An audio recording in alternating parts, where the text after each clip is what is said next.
താരസംഘടന അമ്മയിൽ നാടകീയ രംഗങ്ങളായിരുന്നു ഇന്ന് അരങ്ങേറിയത്. വാർഷിക ബോഡിയിലെ തർക്കത്തിന് പിന്നാലെ അമ്മയുടെ ഭരണസമിതി രാജിവെച്ചു. President Shweta Menon, general secretary Kukku Parameswaran തുടങ്ങി എല്ലാ അംഗങ്ങളും രാജിവെച്ചു.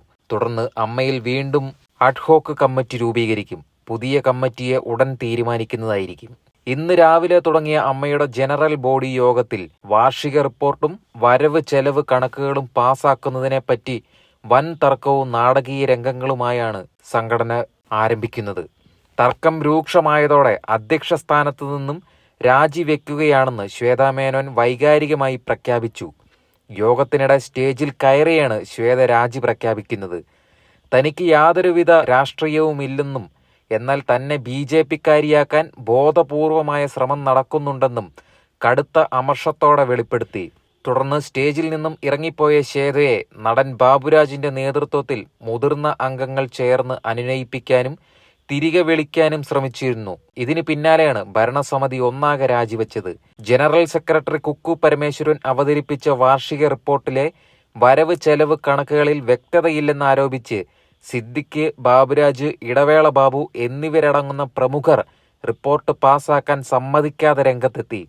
കണക്കുകളിൽ പിഴവുകളുള്ള റിപ്പോർട്ട് അംഗീകരിക്കാൻ കഴിയില്ലെന്ന് രഞ്ജിപ്പണിക്കരും വ്യക്തമാക്കിയതോടെയാണ് യോഗം കുലുഷിതമായത്. തുടർന്ന് വിഷയം പഠിക്കാൻ 45 ദിവസത്തെ സമയം വേണമെന്ന് പ്രസിഡന്റ് ശ്വേതാ മേനോൻ ആവശ്യപ്പെട്ടിരുന്നു. തർക്കത്തെ തുടർന്ന് ഉച്ചയ്ക്ക് ശേഷവും റിപ്പോർട്ട് പാസാക്കാനുള്ള തീവ്ര ശ്രമങ്ങൾ തുടരുന്നതിനിടെയാണ് ശ്വേതാ മേനോൻ രാജി പ്രഖ്യാപിച്ചത്. അമ്മ എന്ന സംഘടനയിൽ നിന്ന് ആദ്യമായിട്ടാണ് ഇത്രയും ആളുകൾ ഒരുമിച്ച് രാജിവെച്ച് പുറത്തു പോകുന്നത്. അമ്മ സംഘടനയിലുള്ളവരുടെ അഭിപ്രായം പണ്ടത്തെ പോലൊരു സ്ട്രോങ് ആയിട്ടുള്ള ഒരു കമ്മിറ്റി ഇന്ന് നിലവിലില്ല. അതിന് ഏറ്റവും വലിയൊരു കാരണം ഇവരെല്ലാവരും കുറ്റപ്പെടുത്തി പറഞ്ഞു വിട്ട ഒരു നായകൻ നമുക്കുണ്ടായിരുന്നു. അതായിരുന്നു ജനപ്രിയ നായകൻ ദിലീപ്. അമ്മ എന്ന സംഘടനയിൽ നിന്നും രാജിവെച്ചതിന് പിന്നാലെ അമ്മ എന്ന സംഘടന നശിക്കാൻ തുടങ്ങിയതാണ്. അഴിമതിയും കള്ളപ്പണവും, അതുകൂടാതെ അമ്മ എന്ന സംഘടനയ്ക്ക് കീഴിലുള്ള മറ്റ് മെമ്പർമാർക്ക് വേണ്ടുന്ന ആവശ്യ വസ്തുക്കളും ആവശ്യമായ തുകയൊന്നും ലഭിക്കാറില്ലെന്നും പലരും പറയുന്നുണ്ടായിരുന്നു. ദിലീപ് ഈ സംഘടനയിൽ ഇല്ലെങ്കിലും പകുതി ആൾക്കാർക്ക് ദിലീപ് പേഴ്സണലി കുറച്ച് സഹായങ്ങളെല്ലാം ചെയ്തു വരുന്നുണ്ടായിരുന്നു. എന്നിരുന്നാലും ദിലീപിന്റെ അഭാവത്തിൽ അമ്മ എന്ന സംഘടന താളം തല്ലിക്കിടക്കുകയാണ്. ഈ സംഘടനയെ ഇനി എങ്ങനെ പൊക്കിക്കൊണ്ടുവരുമെന്ന് മോഹൻലാലും മമ്മൂട്ടിയും ഒന്നടങ്കം ഇരുന്ന് ആലോചിച്ചൊരു തീരുമാനത്തിലെത്താൻ സാധ്യതയുണ്ട്. ദിലീപിനെ സംഘടനയിലേക്ക് അടുത്ത ദിവസം തന്നെ ക്ഷണിക്കാനും പുതിയൊരു കമ്മിറ്റി രൂപീകരിക്കാനും ഈ സംഘടനാ നേതൃത്വത്തിലുള്ളവർ തീരുമാനമെടുക്കുകയാണ്.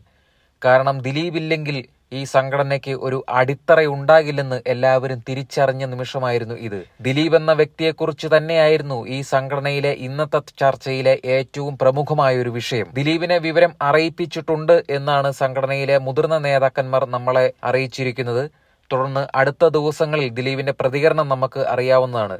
തുടർന്നും ഈ സംഘടന പഴയതുപോലെ സ്ട്രോങ് ആയി മുമ്പോട്ട് വരട്ടെ എന്ന് നമുക്കെല്ലാവർക്കും ആഗ്രഹിക്കാം. പുതിയ ഭാരവാഹികളാൽ എന്തൊക്കെ നാശനഷ്ടങ്ങളും സാമ്പത്തിക നഷ്ടങ്ങളും ഉണ്ടായിട്ടുണ്ടെന്നും ഇതെല്ലാം അവരുടെ സ്വത്തുക്കളിൽ നിന്നും ഈടാക്കാൻ അമ്മ എന്ന സംഘടന മുൻകൂട്ടി തീരുമാനം വ്യക്തമാക്കുന്നതായിരിക്കും.